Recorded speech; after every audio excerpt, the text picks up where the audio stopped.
Thanks for tuning in to this one cool thing video on thin slides. So, the whole idea of one cool thing is that you see somebody do something cool and it automatically sparks an idea of how you can use it.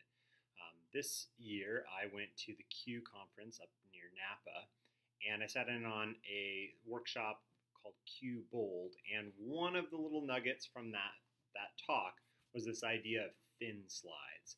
So thin slides, the idea was created by this guy, Stephen McGriff, so I'm totally giving him full credit for this, and I love how we can already take it and go and do our own thing with it.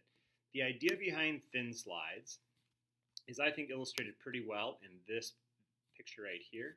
So essentially, you create a slide deck, a Google Slides presentation for your students, so that there is one slide for each student or student group. You share that slide deck with the whole class, so you give them editing privileges, and then they go and they edit the one slide that they choose. So they choose one of the slides. So now you have every student pair in the class simultaneously working on this one Google Slides presentation. His idea was to, keep it really simple, 10 to 15 minutes long. So say you're teaching a vocabulary word, find an image, a word, and put it on that slide, and then at the end of the time, everybody in the class will give a mini presentation, a 15 to 30-second presentation on that topic. So all of a sudden now you can have the whole class giving a review of a particular topic and teaching it in their own way in a little mini lesson, right? So I've used this already once for a class that I taught for an evening.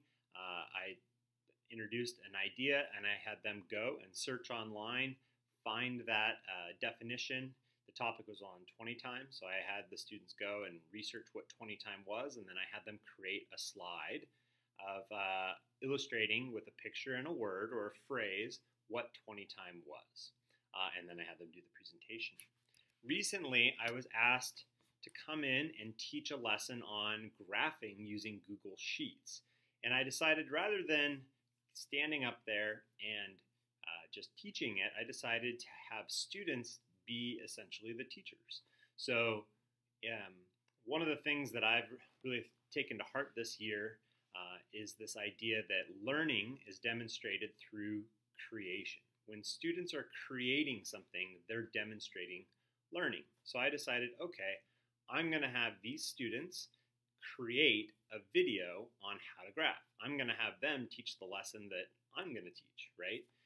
And obviously I'll be involved in that process. So this was for sports statistics at Saratoga High School. So I created the thin slides, right? So I had this little title slide. Here's the little overview of it. And then I created a bunch of empty slides, which now have the videos, and I'll show you. And then I made it so I went to share, and I made it so that anyone with a link could edit it, okay? So then I had my in-class presentation. So here was my title page. I had a little bit.ly link so that they could access it, and I could show you how to do that if you don't know how. And here's what I told them. I said, your task is to create a 3-minute lesson, 3-minute or less lesson as a screencast, so recording the screen on how to create a bar graph or a segmented bar graph. Okay? And then when they were done, they would insert that video into the thin slides presentation.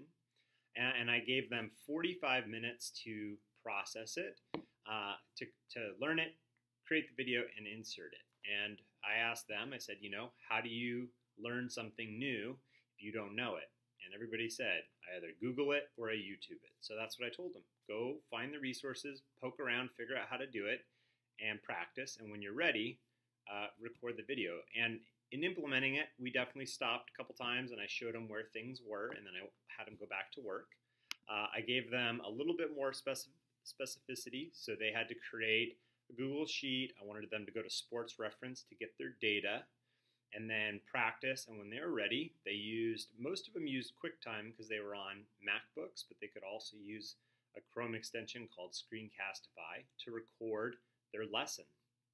They recorded their video, they uploaded it to Google Drive, and then they went to their thin slide, and they went to Insert Video, and then they just found their video on Google Drive and inserted it. And here's what you see. So now you have all these students. So if I put this into presentation mode, now if I start clicking on these, now I have all these 2 to 3 minute videos of students teaching how to do a graph. And I've kind of muted it so that we're not getting too much. But it's great. So we showed some of these in class. The students demonstrated their understanding of graphing while also learning it along the way. And now, not only does the teacher have maybe one really good one that she could use for future demonstrations or post on Canvas, but she's got great examples for other students to follow and see multiple ways of teaching it by going through and looking at all the presentations. So the idea of thin slides is really cool because not only could you keep it really simple with like a picture, a word, and a phrase, and a 30-second lesson, or you could even go one step further and have students create a video, or maybe do something entirely different that you can think of. So one cool thing, thin slides, the idea of getting all students to create a little mini presentation that you can use to create something and demonstrate learning. So give that a try if you're interested. If you want more explanation, reach out to me and I'll show you.